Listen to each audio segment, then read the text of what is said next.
XS Wireless Digital is the perfect wireless audio solution for content creators and filmmakers.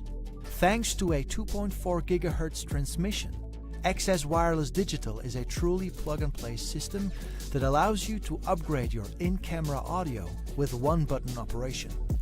With a variety of configurations to choose from, this entry point into the world of wireless will improve your workflow and will expand the possibilities of how you capture audio for your video. For more information, visit sennheiser.com/XSWD.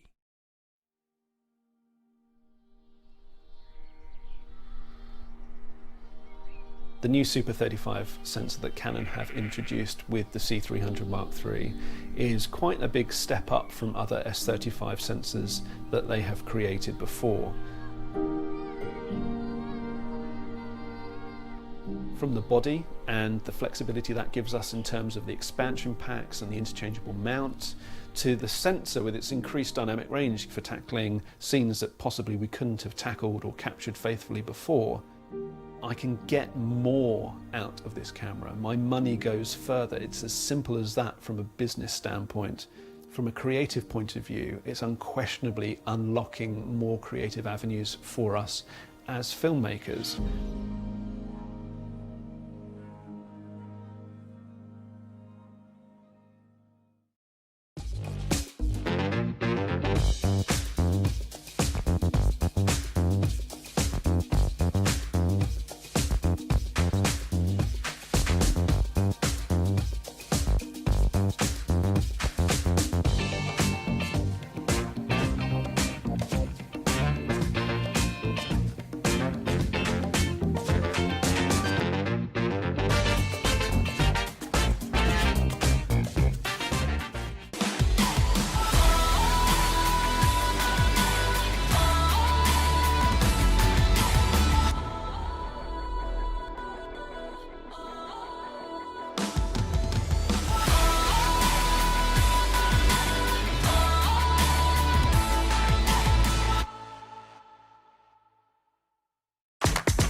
Hello everyone, welcome back to Pro V Live. Thank you so much for joining us today.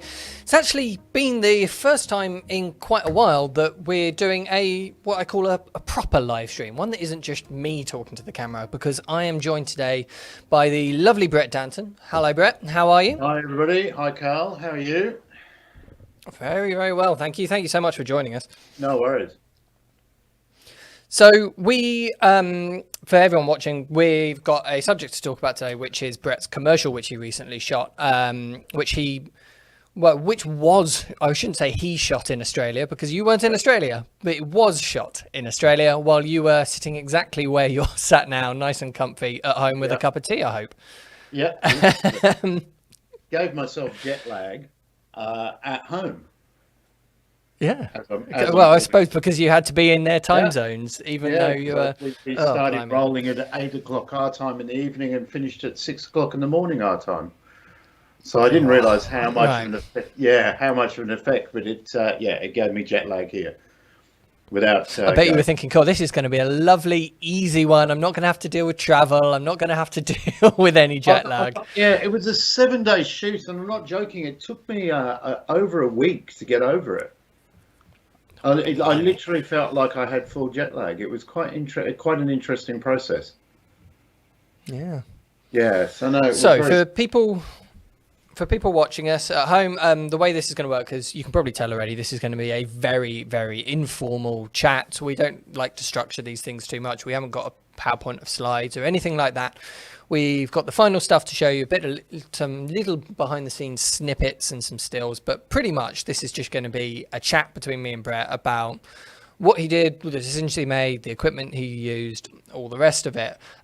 So the reason we do it like that is so that we can very much be led by what everyone sitting at home wants to know. So I can see a couple of you putting in the chat already, but anything that you put in the chat on YouTube or on Facebook Live, I can see it here, so we can use this to steer the conversation in whichever way you think is interesting rather than whichever way we think is interesting, which is the nice thing about live streaming.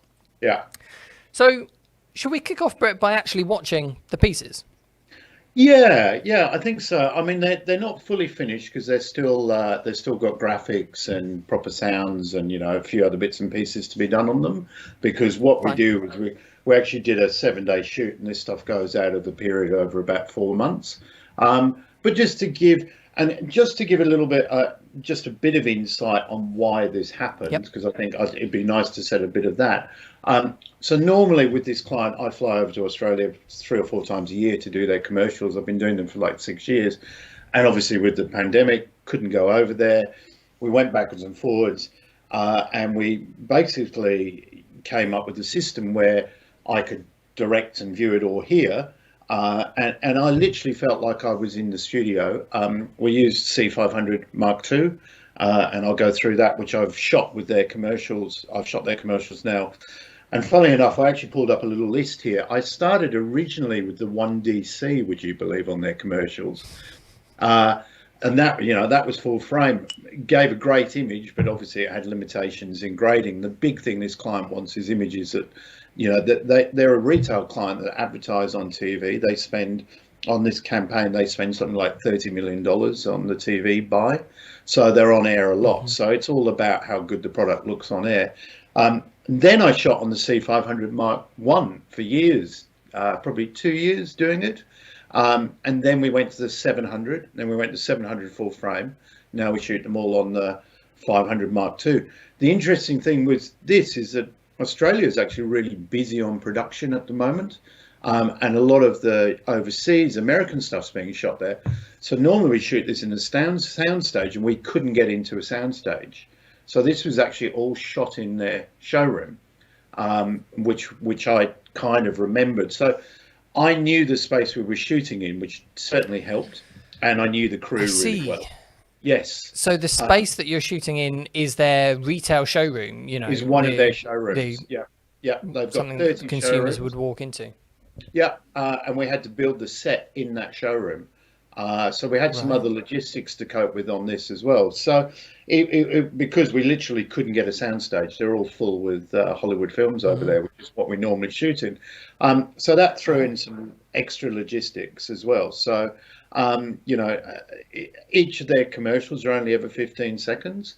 So, yeah, I mean, let's have a look at the 2 commercials, and then I'll talk, you know, we can talk about how we did it.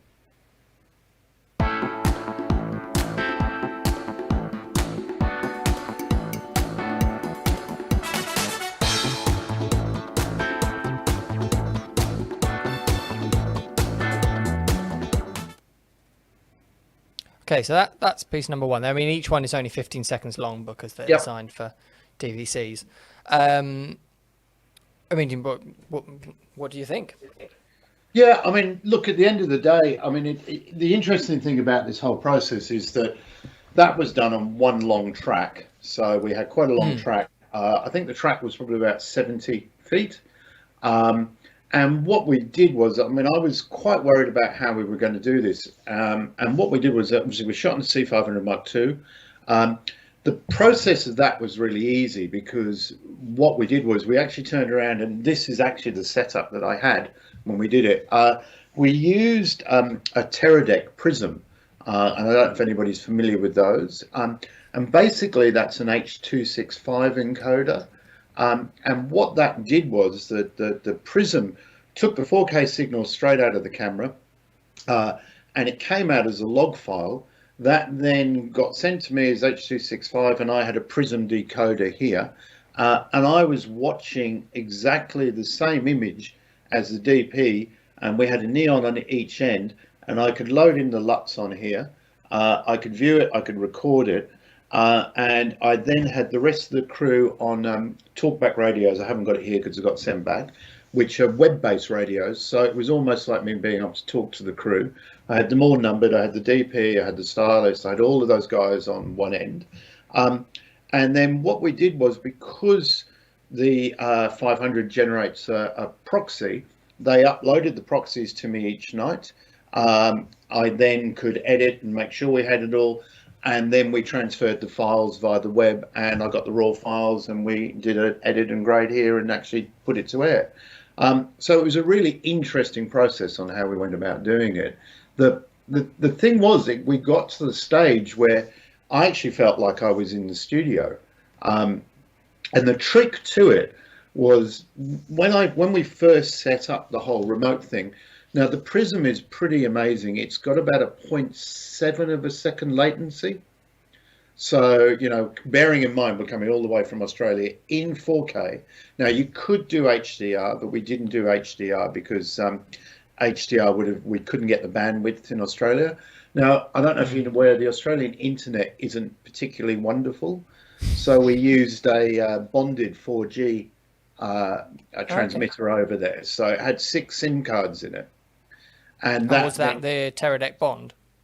No, we used a different one for that. Okay. But that ran straight from the Prism, and that's what sent it to us. So we couldn't quite get enough bandwidth for HDR, but I got a log file here, which is great because I know the 500. I could talk to the DP at the other end. He then could give me all the feedback, and, you know, we could chat away. And then what we did was we had a witness camera set up as well. And I had a Digitech there, and he could flip me between the live image off the camera, or to a client camera with a microphone, so I could talk to them directly, or to an overall view of the studio. And I actually had a little joystick, and I could zoom in, and, you know, a bit like having Big Brother sitting in the corner of the room. And then all I did was, I mean, I could, you know, the image was as good as that coming through on the Neon. I could record it. I could check my takes so they could move on. I could check all the timings, do all of that sort of stuff. And what we discovered was, what ended up being really interesting is we started, every time we went to the camera or we were setting up, we didn't have audio coming through. And it was kind of a bit weird. So all that happened was I had an image up here on the screen, but I felt very removed from the shoot. So what we ended up doing was we put some witness microphones around the studio. We put one on the camera, we put one in the client area, and we put somewhere else. And I actually piped it through the 2 speakers I've got on my desk. And we had that as an open Zoom call with the audio coming through.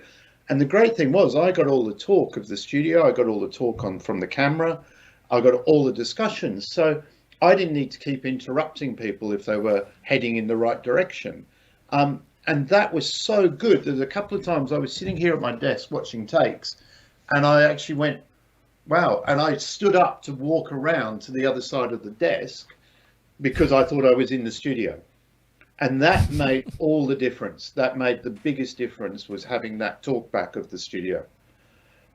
So was it just you joining remotely, or was there any pressure from the clients to also join, or were the clients there on set maybe? Enough, so the client was in Australia, and they attended the shoot. So it's only me that was here. But the interesting thing is that the client has a young baby, and she actually then went, well, hang on, can I log in? Because you can actually send it out from the Prism as well via VLC as well. And we set her up on an iPad, and she went home, and she ended up watching the shoot via VLC. And I had a Zoom conversation with her live, and she was at home watching it. So both the director and the client were at home whilst the rest of the carried on. And it was a really interesting way. And everybody was really happy. And I don't, interesting enough, I actually feel in some ways the directing side of it, it almost was better. I know that sounds weird, but I didn't get all the normal chit chat around me. I didn't get all the interruptions that you normally get, because I mean, as soon as somebody annoyed me, I just mute them. you know. Did that happen often? It did happen, or I could turn it down. So, but yeah, I mean, that is a very interesting point, because a lot of the struggle that I hear from people on sets is that shutting off. It is just having that moment to think and to concentrate and to get into your little bubble with your monitor and focus down. And I guess that must be so much easier. Yeah, no, it was a lot easier, and I ran a second feed to another monitor in just the little room just off there. And I had a couch. I could go and sit there and be really comfortable if I wanted to. So, I had a couple of areas where I could move around to. But as I say, I mean, for me, as soon as I got the talk back from the camera, that just really made it. Because, I've worked with the DP firm, and he's done it since day one as well.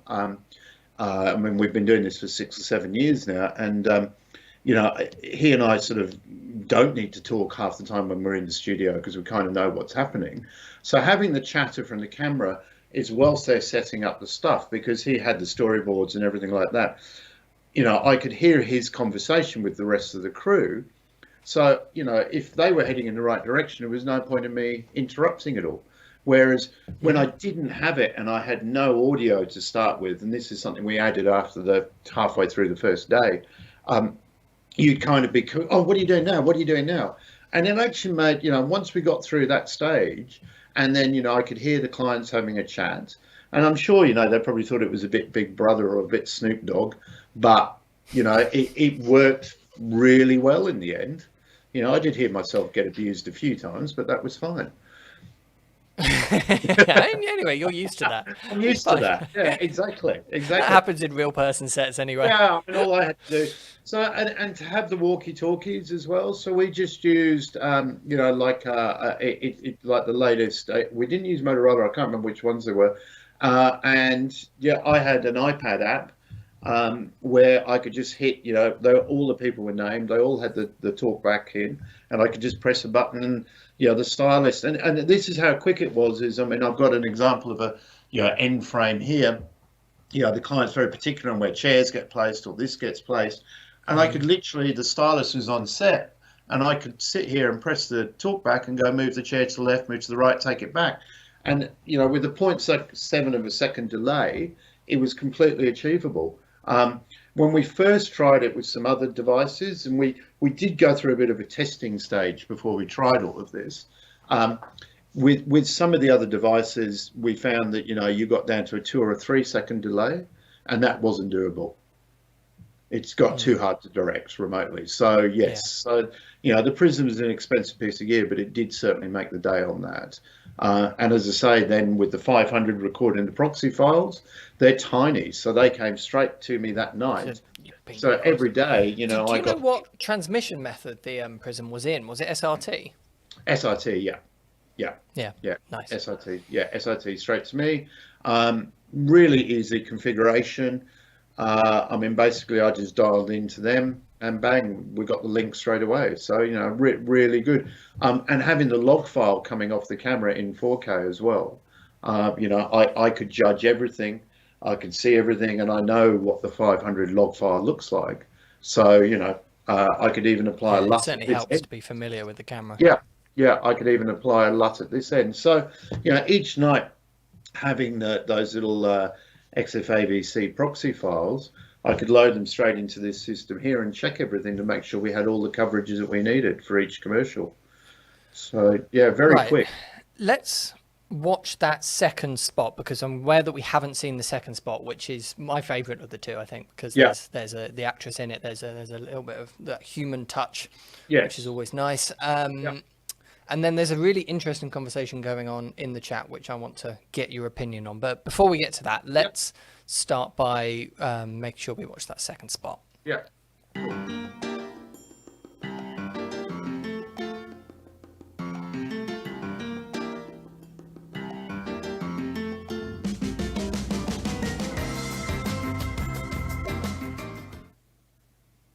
I think that is a really interesting one, because the previous one, because it was that slow pan through the rooms, it did feel like a showroom. It felt like what it is, a showroom. Whereas just bringing that person into it, instantly makes it feel Changes. much more natural, doesn't it? Changes it all, yeah. And and the great thing is directing that remotely. You're making sure you've got the coverage to do that. And I could see everything, and I was recording it all, and and I knew what the camera was going to produce. So that worked really well. And the funny thing is, the client doesn't normally like close-ups, and I've been trying to talk them into doing them for a while. They want to have their products on screen as much as possible. They want to see the room. They want to see the room. They want to see everything. And this is the first time that we've done. I've talked them into doing it, and talked them into doing it remotely. They were really, really happy, and they've ended up running it all across like that. So that worked really well. And there was a little thing, and we've got some BTS footage, and then we can sort of have a talk with those chats. But this is one of the things that. Have you got the BTS stuff? Can we roll? Yeah, let's play the BTS footage, Dan. Yeah, and then we might back up a couple of bits and pieces. So I mean, there. I don't know whether we can pause on there, but if we just back that back a little bit. But this is quite interesting here. One of the things here, this is one of my favorite things with full frame, is that we're stuck in a basically in the client showroom, and as you can see, we had to build the set around the concrete columns on the left hand side. So just behind those blacks is a second row of concrete columns, hence why they're we had to design the set so it fitted in with those columns. We had no choice. Now we don't want to have distortion and stuff on the furniture, and if we'd been shooting on Super 35, which I know you can get the same look as full frame, we would have had to move that the track right back, and we wouldn't have had room to being able to move, and we couldn't have done the shots, and we would have had the distortion. So for me, the full frame there, I mean, I'm a bit of a full frame convert, as you know, but having the full frame there allowed me to use my lenses. So we ended up shooting on I think this was all shot on or it varied between a 35 and a 50, and we probably would have had to have gone wider, and then we would have got a lot of distortion, and then that would have thrown in all sorts of issues with over the top. The columns would have looked giant. So I personally feel that the full frame allowed me to do a lot of this stuff as well, and we planned the whole set to work with full frame. And I think for a project like this, where you are relying so much on the customer's sort of trust of what you're showing them, you want it to feel natural. You want that to feel like an actual product which is there in the real world, which they can interact with and is realistic for them, because otherwise they're not going to buy it. And so I think people are very in tune with the estate agent look, if you know what I mean. That room looks huge, but I can see the distortion around the edge. And I think even the most tech or image savvy person out there is quite in tune to that now. I mean, I think furniture for me, a 35 is kind of like the perfect kind of lens to shoot it on, because it's a sweet spot, because it's pretty much the same field of view as your eyes. So you've got a sofa there, it's not overly distorting it. It's like it is when you walk into the showroom. And at the moment, people aren't, at that time, people weren't going into showrooms, so they're buying it all off these commercials. So, let's play the rest of the BTS, shall we, and see if there's anything else we want to spot on. Yeah, I mean, you can see here, and this was the interesting thing, is, they've got a neon at their end as well. So we were both looking at exactly the same image, and that worked really, really well. So, I'm not, and that was looping through the 500, coming straight through, looping out of the 500 into the Prism, then coming straight to me into another neon. So we're all looking at the same image, and that's a big thing as well. And it was, they could put a LUT on their end, which I got. I could, if he wanted this, if Ashley, that's Ashley, the DP, who's worked with me for years, if he wanted to leave it as a log file, I could put a LUT on here if I wanted to see it. So it was really like being in the studio, and that was the workflow that we wanted to get across. If you want to pull up some of the stills, I'll just show you a couple of bits and pieces of how we did it. Sure. So this is obviously the neon. Yeah. There we go. Cool. Yeah. So I mean, that's Ash with the neon. Looking at his end. He's on the wheels. Something I can't use to save my life. And then if we go on to the next one, again, he's lighting off that. I'm seeing exactly the same thing. Again, with the 500, which is great. You've got that massive dynamic range, so everything's being seen there. And we'll flip on to the next one. Yes. So this is basically, So this is the Prism and the little setup that we had. So that was Stuart who did the Digitech on it. He had a few different feeds coming in with a little switcher, and he could flip it across between whatever feed that we needed to have coming in. And then you can actually, if you look, you can almost see it on his laptop screen. That's him looking back at me. So yeah, I can see it. You can just about make out the setup. And so it was something I was really nervous of, and as I said, we did some testing beforehand, and once we got there, we really felt it was like being in the studio. And I know the image off the camera, so I knew what we were going to get, and it's all going to match in with the stuff because we've shot all the other commercials with the same camera. And then even more interesting was then we actually shoot stills on the same job. So that's me having a chat with the client, and they're basically talking back to me. So it worked out really well. But then we actually shoot stills on the same job as well. And we shoot the stills on, I think we used 1D for the stills. And I normally shoot the stills when I'm there. And not having that was interesting. What we actually did was we actually piped the image off the laptop and the live feed straight to me as well, so I could frame up all the stills. And I directed the stills exactly the same as I did the motion. So that added another thing on top. So so this is the sort of production area behind the cart there. And that looks like a DJI Ronin 2, is it, on top of the cart? Yes, it was Ronin 2, yeah. So on some of it, we ran a crane a few days where we used the Ronin. So, it's their shoots aren't huge. They're and obviously you're limited in the showroom as well. So it makes it, even a little bit trickier. But yeah, the Ronin 2, I really like it. Balances up very quickly, and it's very quick to come off and on the crane. So we ran a crane up the tracks at some stage as well. And that's what these wheels are controlling. Yeah, the wheels are controlling. The DJI ones, are they? Yeah, that's right. Yeah.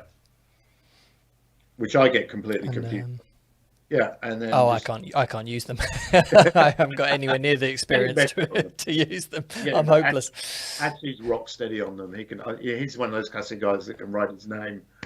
It's very impressive, isn't it? Yeah, with the pointer. But you can see, and also as well, I mean, it's great that we're all looking at exactly the same image. And it was an easy setup. It was something I thought was going to be a lot more complicated than it was. So let's address this little conversation that's happening in the chat between Video Editor Bloke and Salt Dog. It's a really interesting point. Video Editor Bloke asks, just out of interest, did all the additional cost of working remotely, so the kit, the data costs, get offset by the money which you were saved with people not travelling around quite as much? Because he imagines this way of working isn't cheap. It came out about even, I would say. Okay. To be honest with you, I reckon within inside £1,000 of each other. So interesting. I mean, in terms of a big production like this, that's not really enough to choose either way because of the money. You choose the way that works best. Yeah, exactly. The money. By the time we fly everybody over there, do hotels, do all of that. Doing this probably it was probably worked out a tiny bit cheaper. But what was nice about it, obviously I did give myself jet lag at home, is that I saved a week in travel, because I always arrive 2 or 3 days earlier. I'm on the job 2 or 3 days earlier, and then I always have a buffer before I fly home just in case. So I lose a week, probably at least, with that travel, and then it's a 24-hour flight each way. It So, makes it makes a big difference to how practical it is yeah, for you. I mean, he asks, he's thinking about the post-COVID world, because obviously at the moment the main reason you're doing this is the restrictions because of yeah, the COVID pandemic. exactly. So safety, insurance, all the rest of it. Yeah. But he's asking, could this become a new way of working in general for some people? I mean, do you think you will do that, or are you, as soon as you're allowed to, going to be back on that plane and flying over? Look, I mean, the problem is I actually quite like the flying. So, Yeah, yeah. yeah, I mean, I enjoy the flying and I do enjoy being there. But interestingly enough, the client, I don't think is adverse to doing it again. They would probably go, yeah, well, let's look at that again. And there has been a few situations where I've been on another job somewhere else, and I mean, I had a few years ago where I was flying back from somewhere else, and trying to then get to Australia was a nightmare. And I would certainly roll this in now to actually up the amount of work that I could probably do, because Yeah. yeah, because I mean, the job that we had was, I can't remember, it was somewhere really weird. And then to get back from that, I literally had to come back to the UK and then go there. And we cut it really fine. And to be honest with you, as I said, the directing side of it, I mean, I actually felt that I actually almost probably directed it a little bit better being remotely. So I wouldn't Find be that scared so of it. interesting. Yeah, yeah. I just, Because often when people have to adopt more technology in than they were perhaps used to and normally working with, especially in directing and DOP roles, yeah, where it is all about that creativity. The more of those things that are in there, and because you were by yourself, if something was going wrong your end, you had to fix it. Presumably, you didn't have any like, on the no, other end. There was but I think the we had technical enough assistance. structure in place that we had two signals coming in. So the Prism coming in straight from the 500, we just left that running Sure. all the time. Then we had a Zoom as a backup. Um, Personally, I mean, I've seen people try to direct via Zoom. Uh, that I could imagine would be a nightmare because there's a delay coming in, all those other issues. The image quality is pretty bad, um, and I wouldn't have done it. I mean, I wouldn't have felt comfortable if I couldn't have seen the image properly. And I've Yeah. heard some horror stories on that side of it. So yes, it's more of an expensive way of doing it, but I think it's really, really worthwhile. You've got Yeah. that 4K feed coming out of the camera. You want to see it. I guess the halfway house, if you like, between just directing and sending the image over something like Zoom, or doing what you did, which was a point to point, or Yeah, not full quality because of course it has to go through an SRT stream, but yeah, a point to point, relatively low latency and quite high bandwidth stream. yeah. I guess the midpoint is doing a actual live stream, but a private one, and which would certainly be more affordable for people. So you can use pretty much any of the equipment that you could use to live stream. It's just rather than going publicly on YouTube like we are Yes. all going Yeah, to a we destination like did Zoom, try. you do a private Interestingly, one. we did try a couple of other. I mean, I think with the live stream, we did try a couple of solutions, and we found that there was a bit of a longer latency in there on some of them. We found that Oh, there would have been, because yeah, the yeah, most common way of doing, which is the connection method we're doing now, is a RTMP stream, which there is yeah, a quite decent amount of latency on. I mean, I think the yeah, latency on this stream is about 20 seconds between yeah. us chatting here in real time and then what everyone is listening to Right. at home. Yeah, It's about 20 yeah, seconds, which yeah. for your needs would be far too much. No. There are connection methods which are less than that, but they will all be much higher than, well, actually, probably much higher than Zoom, let Yeah. alone the Prism. Yeah. Exactly. I mean, what I found was you really want to get it down to, I mean, this is my own personal thing. And because I've got talent on set as well, as you can see on that last one, I mean, you want to get it down to 2 seconds minimum if you can, because Yeah. otherwise you can't give the feedback. At one stage, we were playing around with some other technical stuff, and we tried something else whilst we were reconfiguring, and we did have about a 7-second delay in there. And I actually tried to direct with it, and I got really frustrated And I think that would be the bit that would get a little bit scary as a remote way of doing stuff. Well, it takes you out, like you say, with this setup, you felt you almost directed better than you would normally, because you were able to focus and get in the zone and block everything else out. If you're trying to fight a big delay, you can't block anything else out, can you? No, you can't block it out. We had and we didn't lose the signal. We didn't lose any streams. I mean, I'm lucky I've got very fast internet where I am. And my only panic was, if the internet went down, obviously. So John is putting some interesting stuff in the chat. He says he's got a solution where he makes his own web RTC stream for remote production, and the RTMP in itself is not a high latency protocol. The delay comes from transcoding to different formats and qualities. Absolutely fascinating, John. With your system, how much latency have you managed to get it down to? I'd be interested to know that, John. Yeah, that'd be really interesting. And what resolution? And Peter is saying hi. Hello, Peter. And what resolution it's going out in as well, because having the 4K made a nice difference as well. I mean, you were looking at a 4K log image from the C500, which is a camera that you know very well. You were putting the same lookup tables on your monitor as they were there, and you were to go even further than that, you were using the exact same monitor with the exact same neon panel here and there. And so how confident were you with things like color, with things like the lighting and the contrast levels and all of that sort of stuff? How much faith did you have in what you were seeing there? I'd actually go 100%, to be honest with you. It Can't get much higher than 100%. No, it literally felt like I was sitting in the studio looking at the monitor that I would normally look at in the studio. There was no difference. Now, the only thing we didn't do, we didn't run a wireless link from the camera. So we ran it as a hardwire BNC cable. Right, fine. Because obviously it's coming off in 4K. And what we did discover, I mean, there are obviously some 4K solutions out there, which we didn't try on this, but when the stream reconnects, it does take a little bit of time sometimes to kick back in. And, all of those wireless transmitters always lose at some stage.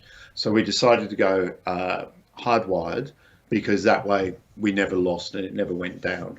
So that made life a little bit better. Just a very long BNC. I would imagine even the people that are using something like the new Teradek 4K systems for situations like this, rather than just normal Video Village stuff, probably do a mixture of having them wireless and having them hardwired, depending on the situation, depending on the shot, depending on what they're doing. Is it easier? Can you have a hardwired cable without it having any impact on what you're doing, or is a wireless connection going to make your life so much easier to move the camera? A wireless connection, certainly from the grip side, for the length of the track, would have probably been a lot nicer. And also as well, if you're recording voiceover, or if you're recording voice at the time, you do have quite a long cable dragging along a slightly noisy floor. So it was quite funny. I could hear the cable being dragged. So, there was a little bit of that. So, we might turn around and change it around next time. But then the interesting thing as well is we then did the reverse with the client on the post side of stuff.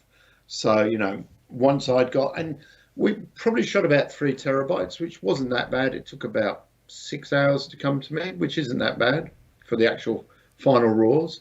And then we went the reverse way, where I actually streamed back to the client to okay the grades. To do the grade. So the grade was done your end and head back.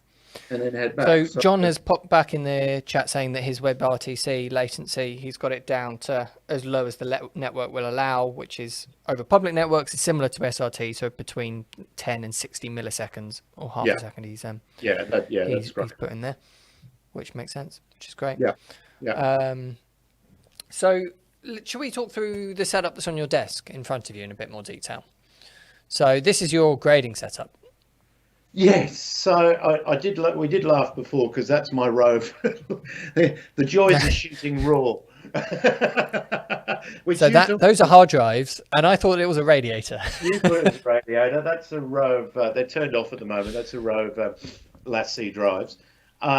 I mean, two of them contain a lot of work over the years, and then I use one as a scratch drive, and then I use what I do is the two at this end have a lot of work, and then I use what I try and do is I keep everything as clean as possible.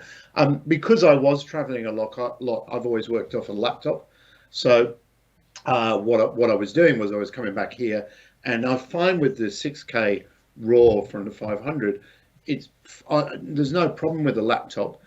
Even once you start to, this stuff has, noise reduction, a few other bits and pieces. Sometimes I have to add in, you're shooting low light.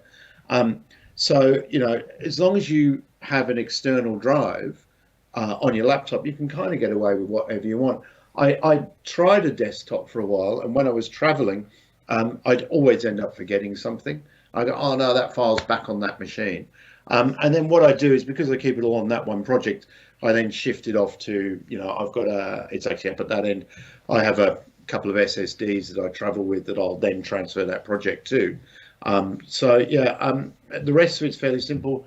Neon, a large computer monitor, and then an Ultra Studio, and then a couple of speakers. So, but it gradually keeps expanding the panel. And then I actually just got this the other day. Actually, I got it off you guys, which is the Blackmagic. And I actually love this because I come from the old world. Yeah, the speed editor. I come from the old world of using the old Sony video record editing suites, and I love Jog and Shuttle. Yeah, so I edited everything on this system using that, and it was fantastic. It was really good. I think it makes life a lot quicker. Oh, absolutely. Yeah. The panels that they've developed to resolve both the actual grading panels and that editing one, and even just the keyboard, they are brilliant. No, they're really good. Speed things up once you're used to using them. Yeah, I find they normally slow customers down at first, for the first week or so, and then as soon as you learn it, much quicker. Yeah, I still think I've only learned half of it. Well, maybe it takes you a little longer than most people, Brett. Yeah, exactly. I am a learner. But yeah, it took me a while to get the confidence on it. But I don't think doing this remotely, there's been if in some ways I almost feel like the quality's actually been a bit better. Sure. The other thing too is on the post side. Normally I end up doing the post there. So we're up against a tight deadline as well, because obviously I've got a flight. Because your flights. I've got a flight to come home to, and also as well because normally we're in a post-production facility. The post side of it, they've only got a certain number of hours. So because we're doing the campaigns that go over a longer period, I actually felt that I was at home and I'd come back in and I'd play around with it a bit more, and it still goes off to the post house to be finished. So what we did was we left all the C500 RAW files in the cloud. And I did my edits here, and then I actually assembled them and got them to a rough level, and then the post house just went in and grabbed them, the projects. They just downloaded and finished them from there. So they then do all the graphics all have to be tracked and all done properly. They check all the files, they check all the grade, and they do all of that. So, but what it meant was I probably spent more time on the edit this time and actually kind of enjoyed it a little bit more. And again, it comes back to this thing that we're forced to do, actually making your work better, because you can spend more time and more patience and more focus while doing it. Also as well, it allowed me to keep a client, and that's what I was really concerned about. I might have lost that client. It's a client I've been doing for 6 or 7 years, and I enjoy doing their work. Yeah, you can see that happening, can't you? You can go, we can't bring in the people we normally bring in. Okay, we'll have to find somebody local to do it. Exactly. Yeah, and I enjoy doing their work. I've done their work for a long time. I have a good relationship with them, and it's to suddenly thought, well, you could end up losing all of this. That would be, so you've got to find a way around it to do it. It is a good job that all of this has happened while technology is at the level that it is now. We can make this work. Yeah, a year or so ago. But I've pushed on my. I've gone off and learnt new technology. We're pushing it along, and at the moment, we're doing stuff with the 500. We've just been doing a Volvo shoot, and we're coming back and we're actually going to shoot the rest of it in a volumetric stage. So that's even going to be more interesting, and that's something that's got pushed on because of the whole COVID thing as well. So let's talk more about the camera in a second. I've got a question on Facebook from Jamie Griffin, who is asking for us to explain exactly how a Prism works, how the physicality of it works, e.g. do you need both sides, studio and director? So this is the Teradek Prism unit here. Yep. On Teradek's website. And it is an encoder or a decoder system, and it's built off of their cube system. So their cube is this little box. So you can do a whole mixture. You can mix and match their products together. I mean, did you, Brett, have a Prism on both sides, or did you use a Prism we had, in Australia? We had a Prism on both sides because we wanted to go 4K. Okay. But we did actually try, we did try at one stage. We had the Cube and the Prism. We did a few different tests. So yes, you can do a bit of a mix and match. There's several different ways to do it. I think the Cube can work on a wireless thing. I mean, the Prism is a little bit more industrial in terms of it's a much bigger rack-mounted unit. It's a rack-mounted unit, and it's solid. But at the end of the day, we were running. You've got a live feed from a camera for 8 hours or 9 hours decoding H.265 on the fly. I mean, stuff does tend to get pretty hot. Yes. So, I can understand that.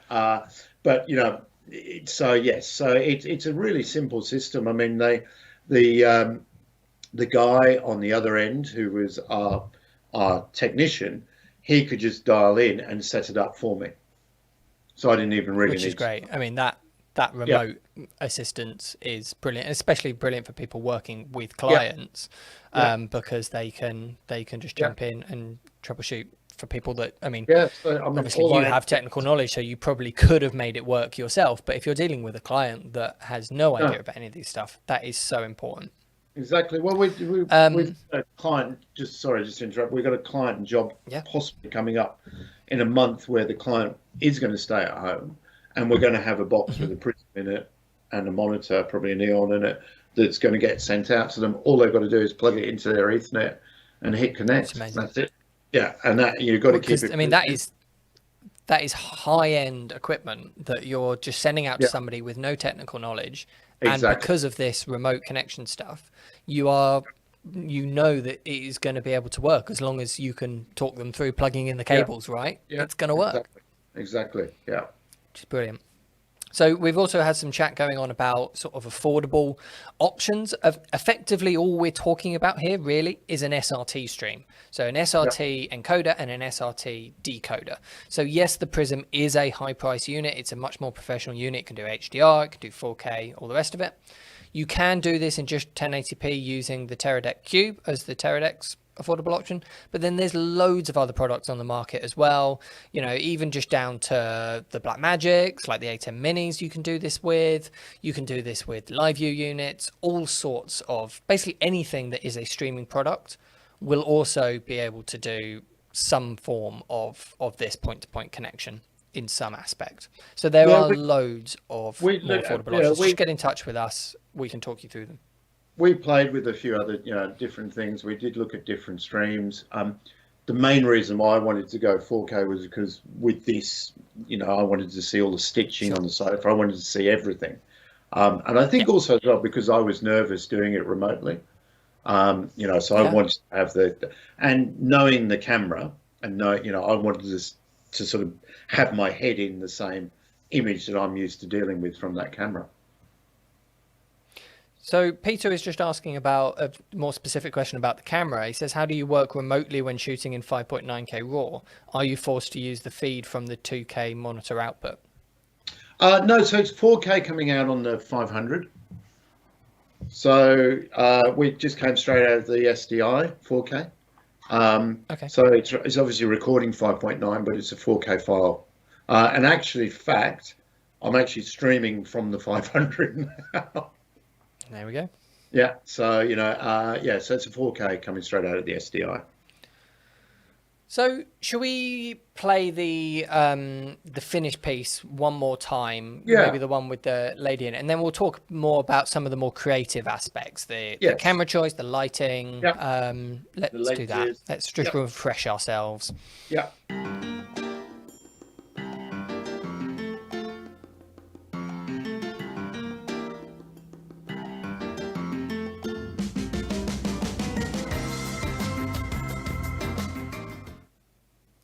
So, obviously, the C500 is a camera you've used a lot, and Yeah. you've got a lot of experience with. How did you feel it performed on this shoot? What was the sort of more unique aspects of the camera? I think well, there's a few things that I think are really important. I mean, as I said to you, the biggest thing for them is the colors of their stuff, because people are buying it like that.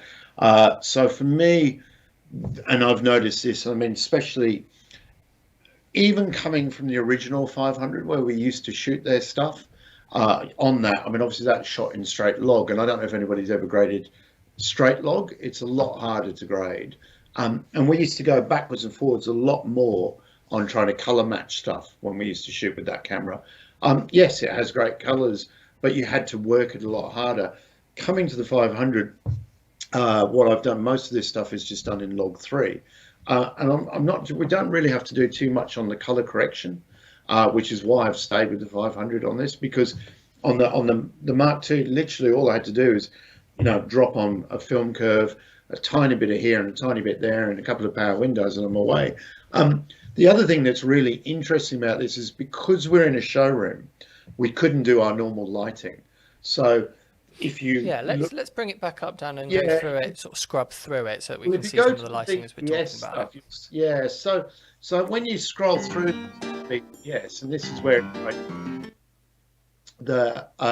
actually, if you go to the BTS stuff, and you'll see what I mean. So scroll through that a little bit, Carl. Now, so if you go back, what you'll see is that you can actually see how low the ceilings are they're a 12-foot scrim high. So normally we'd have space lights and all sorts of lights over the top. And also as well, that back wall where the set is actually the back wall of the showroom. So all the lights had to come in either from the side or just above where the track was. So one of the things that 500 really worked nicely there was, obviously normally you're going to get a lot more drop off. As you can see at the end there's a 12-foot scrim. And because I've got that, 14, 15 stops of latitude, it just held it right across as the light was dropping off. So we had a lot more challenges on this with lighting. It made it a lot harder. We couldn't put any space lights above anything. So looking at that, did you light all 3 of those sort of rooms at the same time, so everything was lit? Or everything did you was lit. Yes, it was lit, but it was lit with a lot smaller light sources. So we did have some, we had some of the, I think the sky panels above, but obviously a sky panel still, it was only 12 foot above. So we diffused it down and we had a few of them around, but normally you'd want to have some nice space lights up there to light up the whole thing, or some lights higher. And so it made the lighting challenges on the length of the run of the set a lot harder. And even when you went to the far left side, where you got the room with the stairs in, I think we had I can't remember what we had out there. I think it was only a 6K coming through the scrim out there. We couldn't get the distance back, but because of the latitude, yes. So when you get to that's a 6K coming through a window that I got them to make on the left-hand wall.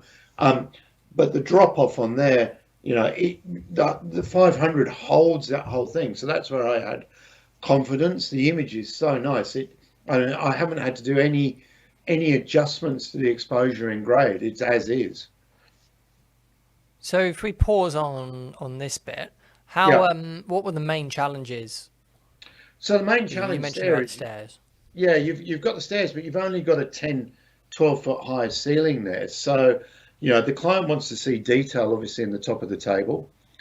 We've got to try and light the room as evenly as we can and give it a bit of a mood and a feel whilst retaining the detail in the furniture as well. So, you know, normally, and also as well, where that light is on the left-hand side, I mean, ideally, you'd want to pull it back 20 feet so you get a nice soft drop off.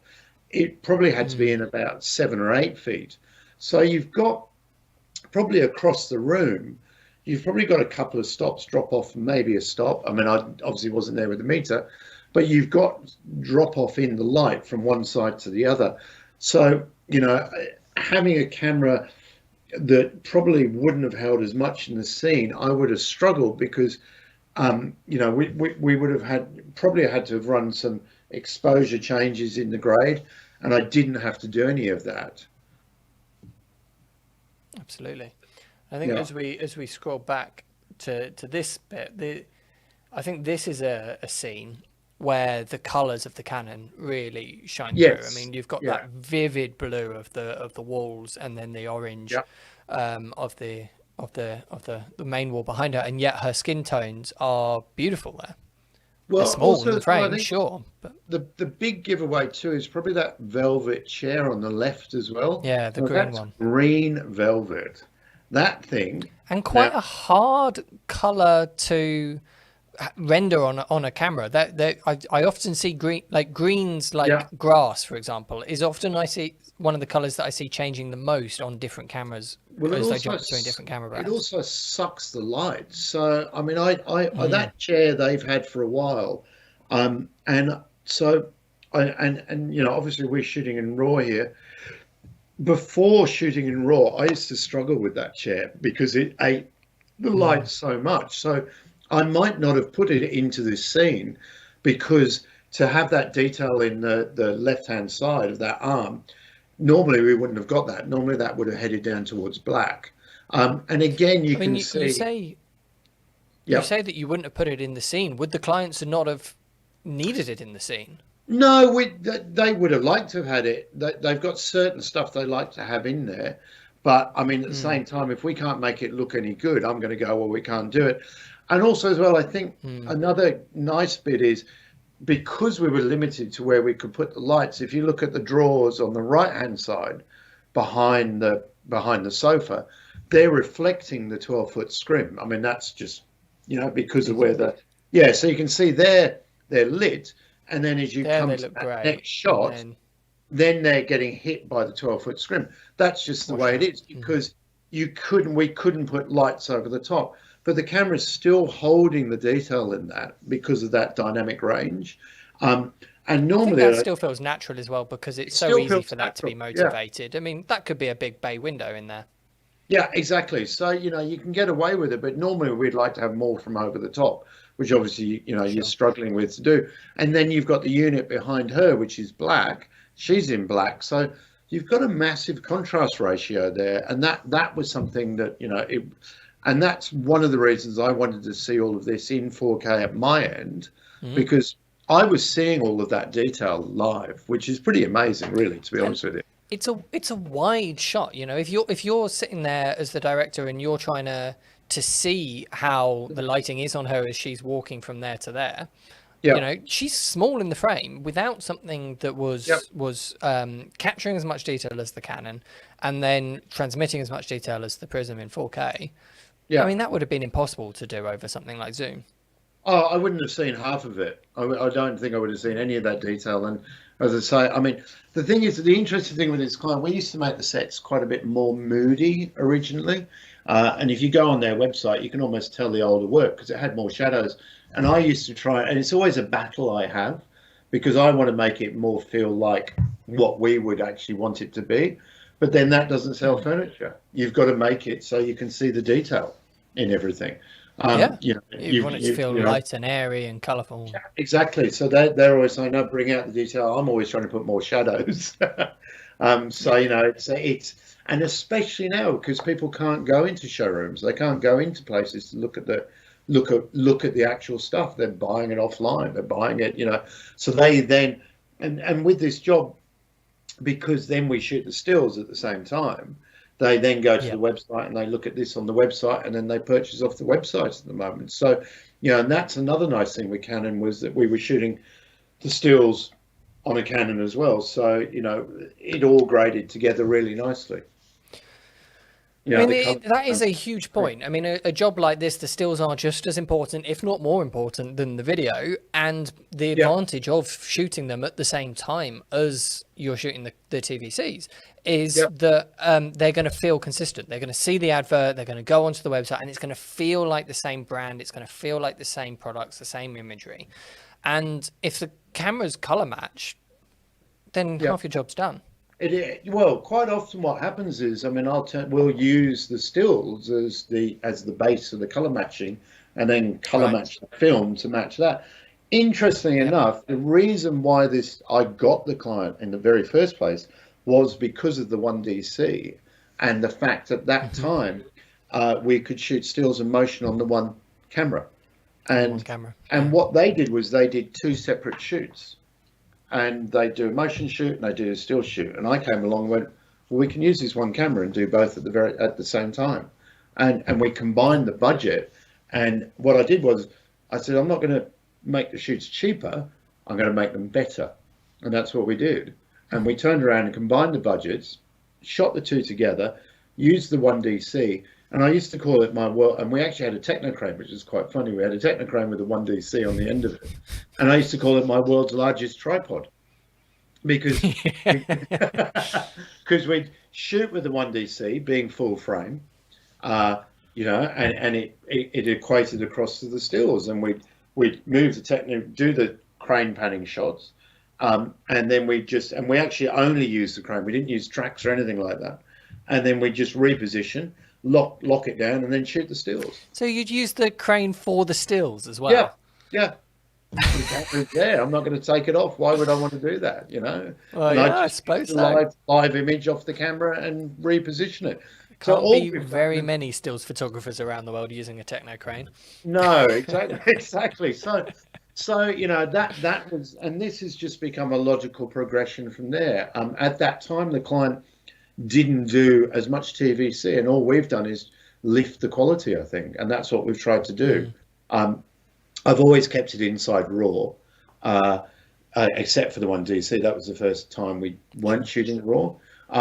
And when we shot with the 700, the first 700, I was shooting XFAVC, which the colors were fantastic. What I still do find, though, with the RAW from the 500 is I can pull more out of that image. So especially when you're looking at that stuff that we had up before, where you've got the shine on something and then you've got some black furniture and skin tones, the RAW, I can just pull out that information more if I need it. Yeah, I mean, this is the sort of project that RAW is made for, really. Yeah, exactly, especially on that kind of stuff. I mean, if it was XFAVC, if I'd probably tried to lift the unit in the background, I probably would have got noise and all sorts of stuff. And then we shoot all of this, you know, in 4K, because again, what we do sometimes is we pull the stills frame straight off the motion. See, that's interesting. I mean, they were happy with the resolution of ones pulled from the video, and also answers Video Editor Bloke's question he's just put in the chat. Did you use any additional lighting for the stills, or was it exactly the same? I mean, assume the lighting is exactly the same. Exactly the same. We might do a tiny tweak or move them in. It's exactly the same. And I remember, you know, years ago, you could never have done that. But I mean, with that 1D, I mean, we get away with some quite high ISOs on it without any dramas, to be honest with you. Or I might turn around and, you know, even that frame that's up there on the monitor now, I mean, that's a 4K or a 5.9K. I can pull a beautiful TIFF off that if I want to. Yeah, and well, 5.9K is quite substantial amount more resolution for stills than 4K. So exactly. Their website is a mixture of stills captured on a stills camera and captured on straight from the motion. And you know, even when you're shooting, and we shoot most of this at 50 frames, you can go through a 50 frame segment and easily find usually a sharp frame in there. You just got to scroll, which is where I come back to my jog wheel. Yeah, you know, you will find it. Why do you use 50 frames out of interest? Sorry? Why do you use 50 frames for these out of interest? Just because it's just I just feel it's got a nicer flow, especially with the talent walking around. Actually, I think that one, funnily enough, wasn't. But a lot of the time we shoot 50 frames. It's just got a nicer feel to it. Interestingly enough, though, we used to shoot everything at 50 frames, and everybody said, "Oh, you can use the 50 frames for your 25." We now shoot 25 and 50 because it never looks the same. It just doesn't have that same feel to it. So we run it at both speeds, and then we decide afterwards what we're going to use. Gotcha. So you do 2 takes. Yeah. Right. I think that's a good place to call it. I think that's absolutely fascinating stuff. Thank you so much for this. Yeah. No, I honestly, I do think if anybody's going to do something remotely, as you say, there's various price categories you can do it in. Absolutely. I went to the top end, but we've got a 7-day shoot that's got to be signed off by clients, so I want to see it properly. But I wouldn't be scared about doing it at all, especially if you know the camera at the other end. But my one tip is get some witness microphones around where you're shooting so you can hear it. Be able to hear what's going on in the actual studio. You feel like you're there, and it makes such a difference. Otherwise, you're removed. All right. Fascinating stuff. Thank you so much, Brett. And thank you everyone for watching. If any of you want any advice or any guidance on any of the products we've spoken about here, any different budget levels that Brett was just saying there, please do get in touch with the sales team. We've got technical guys here. We've got me here. We can help guide you through the process. So, please do get in touch. Thank you very much for joining me, Brett, and I'll see you all very soon.